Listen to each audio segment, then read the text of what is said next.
मेरी मति मेरे जीवन के अंत में इनमें लगे, मैं इनका स्मरण करते हुए, इनके रूप का दर्शन करते हुए, इनके गुणों का कीर्तन करते हुए सुख से शरीर छोड़ना चाहता हूँ। और यह संवाद सुनते हुए कि तुम यह स्वीकार कर लिया कि हस्तिनापुर का राजा बन रहे हो, सुख पूर्वक हस्तिनापुर के सिंहासन को देखते हुए मैं शरीर छोड़ना चाहता हूँ और अपना भक्त्यावेश मनोजस्मिन वाचा या नाम कीर्तन, मन इनमें लगाना चाहता हूँ, इन कृष्ण में। और त्यजन कलेवरम जोगी मुझते काम कर्म भी, और इनके नामों का उच्चारण करते हुए, इनके गुणों का स्मरण करते हुए मैं शरीर छोड़ना चाहता हूँ। और उस समय भीष्म पितामह एक प्रार्थना करते हैं। अब युधिष्ठिर से बात नहीं कर रहे हैं, भगवान से, कि सदेव देवो भगवान प्रतीक्षताम, हे भगवान देवताओं के भी देव, आप हमारा इंतजार कीजिए जब तक मैं आपके गुणों का वर्णन करता रहूं, अपने चित्त को आप में लगाने के लिए प्रयास करता रहूं, तब तक आप यहीं प्रसन्न रूप में मुस्कुराते हुए हमारे सामने खड़ा रहिए। मैं आपका दर्शन करके सुख पूर्वक शरीर छोड़ना चाहता हूँ, बिना शरीर छोड़े आप बीच में मत जाइएगा, ये आदेश कर रहे हैं। और इसके बाद महाराज युधिष्ठिर को संकेत करते हैं भगवान, अरे शरीर छोड़ देंगे, जो पूछना है जल्दी पूछ लो जल्दी पूछो। तब महाराज युधिष्ठिर पूछने लगते हैं कि मैं कुछ प्रश्न लेकर आया हूँ, ये कैसे हो रहा है, वो कैसे हो रहा है। तब का सबको बतलाने लगे। पुरुषा स्वभाव वेतन यथा वर्णम यथाश्रमम, सारे आश्रम वर्ण के अनुसार वैराग रागोपाधि विरक्ति प्रवृत्ति सबको बतलाए हैं। ये वेद धर्म, संसारिक धर्म, दान धर्म, राजधर्म, मोक्ष धर्म, विभागसा, स्त्री धर्म, भगवत धर्म, समास व्यास जोगत, किसी को संक्षेप में किसी को व्याख्या करके। इस तरह यहाँ महाभारत तो है नहीं कि यहाँ वर्णन करेंगे सूत गोस्वामी, महाभारत में आप शांति पर में उधर पढ़िएगा। संक्षेप में सारे धर्मों के टॉपिक को बतला रहे हैं। दान धर्मान, राज धर्मान, मोक्ष धर्मान, विभागसा, स्त्री धर्मान, भगवत धर्मान, समास व्यास जोगत, किसी को संक्षेप में किसी को व्याख्या करके। इस प्रकार नाना ख्याने इतिहासों से वर्ण्यामास तत्वविद सबकी व्याख्या किए और सब कुछ करने के बाद अपनी मति कृष्ण में लगा करके जितना जल्दी हुआ भगवान के चरणों में अपने जीवन के अंत में कहते हैं, हे कृष्ण इति मति रूप कल्पिता वितृष्णा भगवती सात्वत पुंगवे विभुम्नि। बहुत सुंदर स्तुति की है 11 श्लोकों में। कहते हैं कि अब मृत्यु के समय मैं आपको क्या दे सकता हूँ, शरीर तो बाणों से आबद्ध है, कोई अनुष्ठान नहीं, कोई वस्तु मेरे पास नहीं, लेकिन मैं अपनी एक बेटी को आपको देने जा रहा हूँ। जो आजीवन ब्रह्मचारी रहे वो कृष्ण के साथ अपनी बेटी का विवाह करना चाहते हैं, वो है मति। मेरे पास जो मेरी मति है, कॉन्शियसनेस, हे कृष्ण आप इसको स्वीकार कीजिए। इति मति रूप कल्पिता वितृष्णा, यह जो मेरी मति है यह एकदम शुद्ध है, तृष्णा इसके अंदर नहीं है, एकदम साफ है, आपके लायक है, आप इसको स्वीकार कर लीजिए। इति मति रूप कल्पिता वितृष्णा, इसमें कोई अन्य कामना नहीं, एकदम फ्रेश है, कहीं से अशुद्ध नहीं है। भगवती सात्वत पुंगवे विभुम्ने, हे कृष्ण आप में मैं अपनी मति को समर्पित करना चाहता हूँ और मैं चाहता हूँ कि आप हमारे इस मति के साथ विहार करें, हमारे मति में आप विहरें, हमारी इस विशुद्ध मति को आप स्वीकार कर लीजिए। मति स्त्रीलिंग है, इसलिए आचार्यों का व्यंग है कि मति को पुत्री के रूप में सौंप रहे हैं, हमारी मति के साथ आप विहार कीजिए। स्वसुख मुपगते क्वचित विहर तुम प्रकृति मुपेयेषु यद भव प्रवाह, हे प्रभु आप अपने आनंदमय स्वरूप में स्थित रहते हैं, कभी विहार करने की लीला करने की इच्छा से प्रकृति को स्वीकार करते हैं, आपकी सृष्टि अपनी इच्छा से चलती है, उसी प्रकार आप हमारे मति में भी आप रमण कीजिए, हमारे मति में केवल आप रहिए। मैं इस वितृष्णा मति को आपके चरणों में देना चाहता हूँ। जीवन के अंत में अपनी मति दे रहे हैं, यही है कॉन्शियसनेस जिसको प्रभुपाद ने स्वीकार किया, कृष्ण कॉन्शियसनेस, मति कृष्ण के लिए। तो इस प्रकार हे त्रिभुवन कमनम तमाल वर्णम, उनके स्वरूप को वर्णन करते हैं। आप बहुत सुंदर, ये सुंदर लहराता हुआ पीताम्बर जो सुंदर लग रहा है, आपकी यह मुखमंडल जो अलकावली से घुंघराले काले काले अलकावली से विभूषित है, उस अर्जुन के सखा में मेरी रति हो।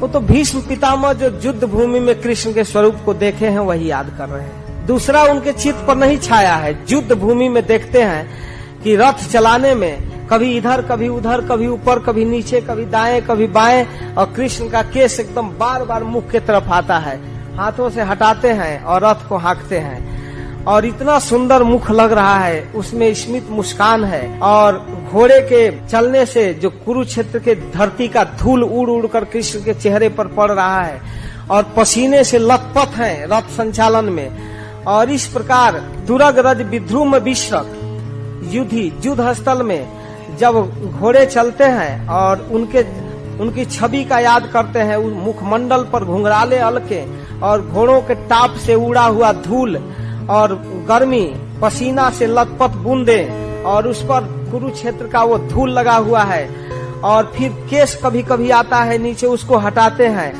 और फिर उस अवस्था में जब मेरे सामने रथ लेकर आते हैं, और जब अर्जुन लड़ने के लिए तैयार होता है, मैं अपने कठोर बाणों से जब अर्जुन को मारने लगता हूँ, एकदम तीक्ष्ण बाणों से, जल्दी जल्दी सरसर सरसर, तब उन बाणों से आप देख नहीं पाते हैं कि अर्जुन को ये मार देगा, बूढ़ा नहीं मानेगा।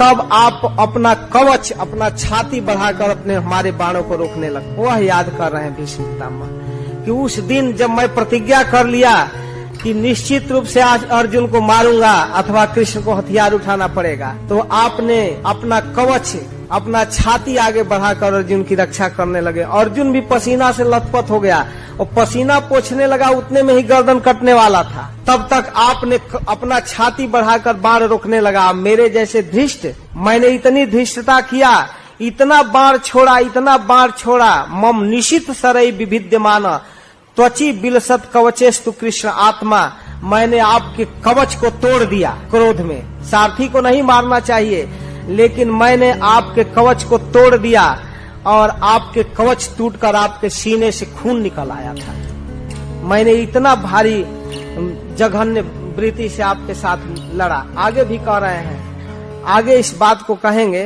कह रहे हैं कि मैंने इतने तीक्ष्ण बाणों से उनकी त्वचा को बींध रहा था। उन सुंदर कवच मंडित भगवान के प्रति मेरा शरीर, अंतःकरण, आत्मा समर्पित हो जाए। मैं अपना चित्त जैसे अर्जुन की रक्षा कर रहे थे, उस पार सारथी के प्रति मैं समर्पित करना चाहता हूँ। आपने सपदी सखी बचो निशम्य मध्य निज परयो बलयो रथम निवेश्य स्थितवती पर सैनिकाय रक्षा हितवती पार्थ सखे रतिर ममास्तु। अपने मित्र अर्जुन की बात सुनकर तुरंत सेनाओं के बीच में आपने रथ को रखा, और वहां उपस्थित होकर अपने दृष्टि से शत्रु पक्ष को कमजोर कर दिया। देखकर आयु छीन लिया, उस पार्थ सखा में मेरी मति हो। आप केवल उपस्थित होकर अर्जुन का विजय दिलाने की इच्छा से जो ही महाभारत में उपस्थित हुए, कुरुक्षेत्र में सारा शक्ति समाप्त, कोई किसी में कुछ रहा नहीं। लेकिन जिस समय अर्जुन को अज्ञान छा गया कि हमारे हैं, इनसे कैसे युद्ध करें, उस युद्ध भूमि में आपने गीता का उपदेश किया, और अपने सखा को गीता का उपदेश कराकर कुमति रूप अविद्या को नष्ट करके और फिर युद्ध के लिए तैयार कर दिया। ऐसे गीता वक्ता के चरणों में मेरी रति हो।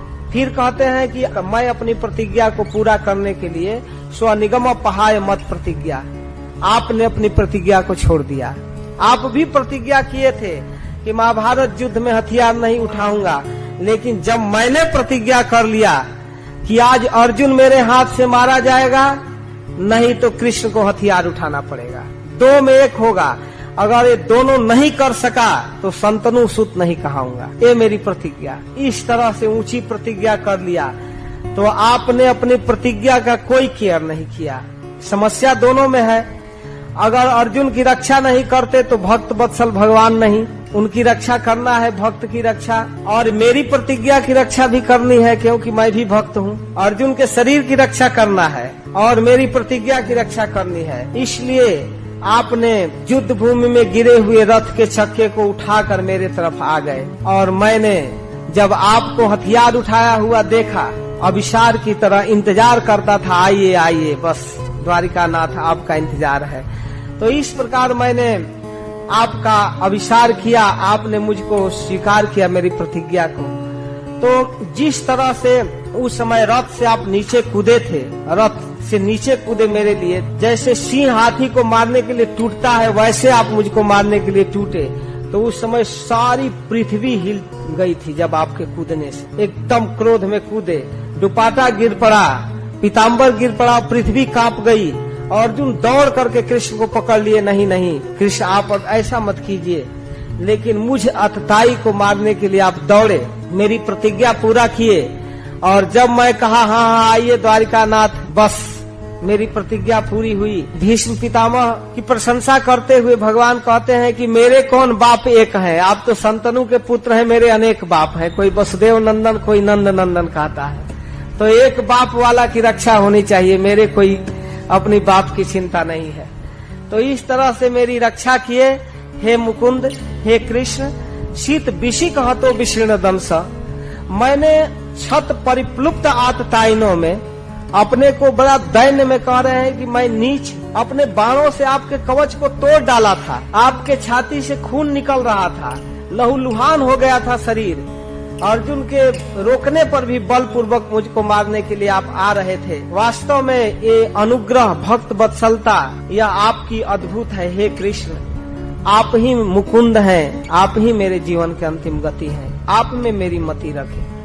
आप अर्जुन के रथ को कुटुंब की तरह रक्षा किए। कुटुंब कहते हैं कुत्सित कर्म करके भी जिनकी रक्षा की जाए उसको कुटुंब कहते हैं। तो अर्जुन के लिए आपने क्या नहीं किया, क्या धर्म, क्या अधर्म, क्या कपट, क्या सब कुछ किए। आप इस तरह से अपने भक्त की रक्षा करते हैं, आप में हमारी मति लगे। बहुत सुंदर स्तुति किए हैं, आपकी गति, विलास, सुंदर हंसी, आपका निरीक्षण, देखना, लीला, स्वभाव, इस प्रकार जो आप अपने रूप माधुरी से, लीला माधुरी से सबको अपने बस में करते हैं। खास करके गोप बधुओं को, जो गोपियों को आपने आकृष्ट किया, उनके साथ रास किया। आपकी हाव भाव, सुंदर चाल, मधुर चेष्टा, मुस्कान सम्मानित गोपियों को जो रास लीला में सम्मान प्राप्त की, आपके लीलाओं का अनुकरण करने लगी, सब वो आपका ही अनुगमन करने लगी, आप में विभोर हो गई, वह आपके स्वरूप को हम नमस्कार कर रहे हैं। इस प्रकार से याद कर रहे हैं, उन भगवान के अनेक रूपों को याद करते हैं। मुख्य रूप से युद्ध भूमि के रूप को, फिर उस ब्रज के रूप को भी याद कर रहे हैं। फिर कह रहे हैं कि जिस समय राजसूय जग में महाराज युधिष्ठिर आपको अग्र पूजा के रूप में सबसे ऊंचा आसन दिया, उस समय आपकी दृष्टि कितनी सुंदर थी, आपको देखा जा रहा था। उस सभा में उपस्थित सभी लोग देख रहे थे, सब कानाफूसी कर रहे थे, कितना सुंदर रूप है।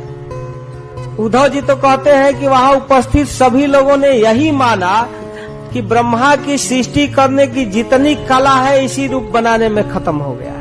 लेकिन उन लोगों को यह पता नहीं था कि ब्रह्मा के सृष्टि के बाहर का रूप है। तो कह रहे हैं कि यह अरहण उपपेद ईक्षणीयो मम दृश्य गोचर एष आविरात्मा, वह देखने लायक रूप आज भी राजसूय सभा में अध्यक्ष पद पर बैठा हुआ रूप मेरे हृदय में स्मरण हो रहा है। इस तरह हे कृष्ण, मैं इस शरीर को छोड़ना चाहता हूँ। जैसे एक सूर्य अनेक रूपों में देखते हैं, उसी प्रकार अनेक शरीरधारियों में जीवात्माओं के अंदर आप रहते हैं, सबके हृदय में विराजमान हैं, किसी में भेदभाव नहीं है। आप सब हृदय में उपस्थित परमात्मा रूप को भी मैं समझ रहा हूँ। मैं अपना सब कुछ भ्रम मोह छोड़कर मैं बिना भेदभाव से, भेदभाव रहित होकर अपनी मति को आपके चरणों में दे रहा हूँ। आप कृपा करके स्वीकार कीजिए।